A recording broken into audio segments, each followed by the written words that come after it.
Hey guys, what's up? Stormpo here. Today we are gonna learn how YATORO farms at 11-minute Battlefury. Now in this video we are gonna learn why he aggro pulls, how he plays troll, and how he uses the spell in order to secure the creeps, and which items he buys to play aggressive, and how he positions himself in the lane. So let's get started with this. So let's look at his invent. He's got a circular and the iron branch, so 3 overall stats for him. And he's got a quelling blade as well as a magic stick. And he's got the tango. Now the quelling blade will help him to last it, and the magic stick will help him to regenerate in the lane, both mana as well as health.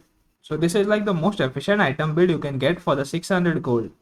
Now I do the whirling axis level 1. Now this is a very good spell to last hit the rage creep as well as to slow down the enemy and kite them, because it has a 40% slow at level 1 to level 4 and it is 2.5 second duration. Now Paj is alone in the lane, his support is not there in the lane. So YATORO is attacking the creep, so he can get the last hit of the melee creep as well as try to get the deny. But since Paj hooked the range creep, YATORO is trying to keep the lane stagnant, so he's denying the creep from half HP, so the lane doesn't get pushed and Paj will lose all the creeps.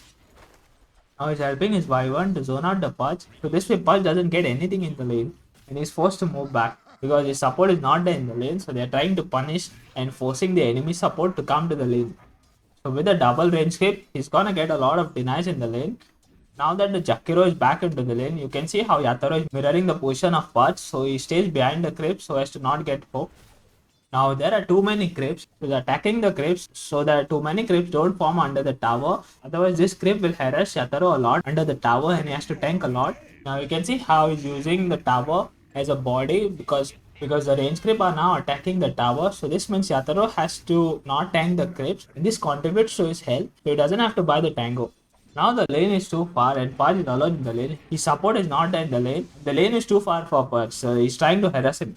So by denying the creep from Paj, he is asking Paj to come to the lane to take this creep. So this way YATORO can punish the Paj and then he's trying to kill his own creep so as to keep the lane equilibrium same. You can see how YATORO is taunting Paj in front of the creeps. Now YATORO is in the aggro pull range of the Paj and YATORO aggro pulls here to keep the 2 creeps with him so he can have the lane in his favor.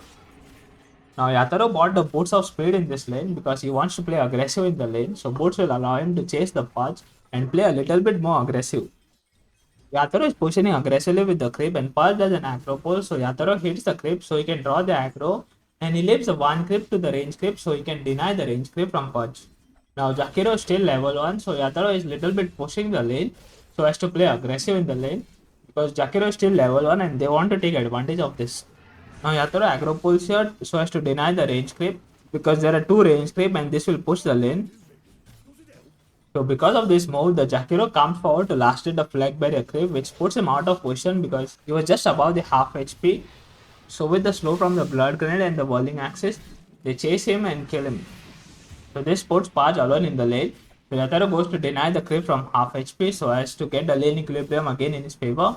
So for the skill build at level 3, he goes for the 1-1 build. So this allows him to go into the melee and the range form whenever he needs. Now he aggro pulled here to deny the range creep. Also with the third skill in 1 point, he will get a lot of attack speed if he focuses on the one target. And he bought the blades of attack because he has a lot of attack speed and he just wants more damage. So this courier did a wrong pathing here which forces YATORO to try to punish the Jakiro for lasting, but YATORO makes the mistake here of not being aware of the path, he gets hooked. So with the whirling axis and the splitter blast, he is able to create enough distance for him to stay alive. And look at his efficiency, he's backpacking the circulate so as to eat the lotus so he can get maximum benefit, but he's still half HP and this kind of ruins his lane because he's in an awkward spot right now and they are still chasing him because they want to kill YATORO. So YATORO is trying to dodge the hook but he was not able to dodge it, so he tries to fight back but he's not able to kill the Paj before he dies. So that move makes him miss a lot of creeps, but he's still on top of the creep chart because he's YATORO. Now the Paj is salving, so YATORO is trying to play aggressive so as to cancel the salve with the whirling axis. So as soon as Paj gets up to HP, he is trying to aggro pull so as to play safe and he can deny the range creep because there are 3 range creep in the lane and this will push the lane very hard. Now the lane is pushed into the tower with a lot of creeps, so Paj will be busy last hitting, so YATORO is trying to look for an opportunity to deny the creeps. And the Paj doesn't hook here because Fudge is busy last hitting, so if he tries to hook YATORO, he will miss some of the creeps. So the Winter Wyvern gets a hard camp pull with the 2 creeps, and the 2 creeps are there in the lane.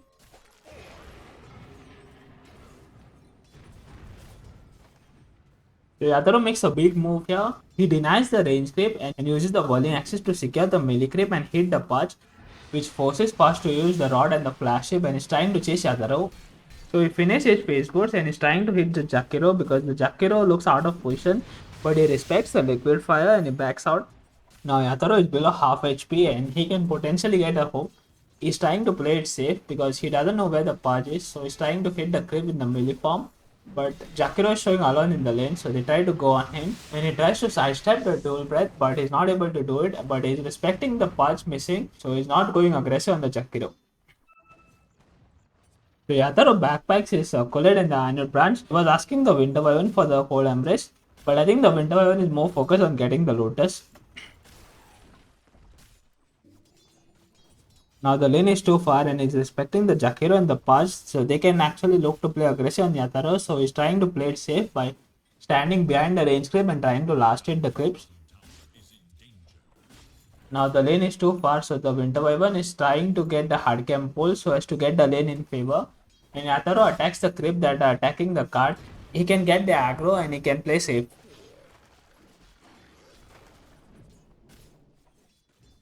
You can see how he attacks the flag barrier creep. Now this is to draw the aggro and at the same time to last it.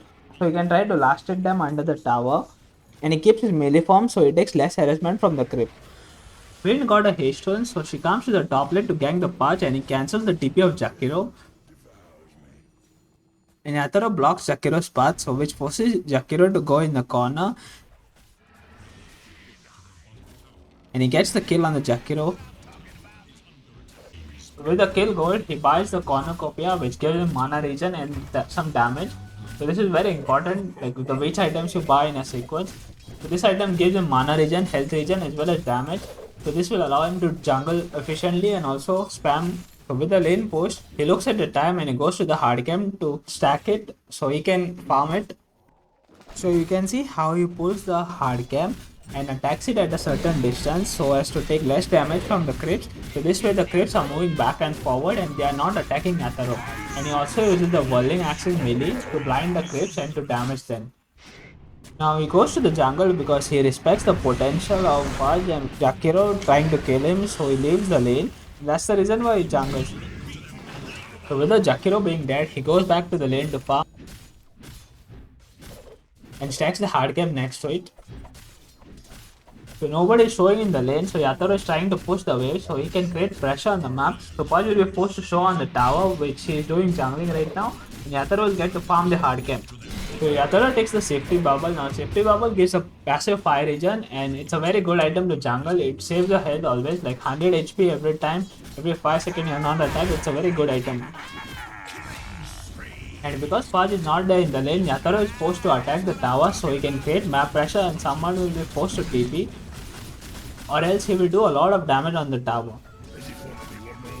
And because nobody is showing on the map and everybody is showing in the mid lane or the bot lane, so YATORO is supposed to take this tower down.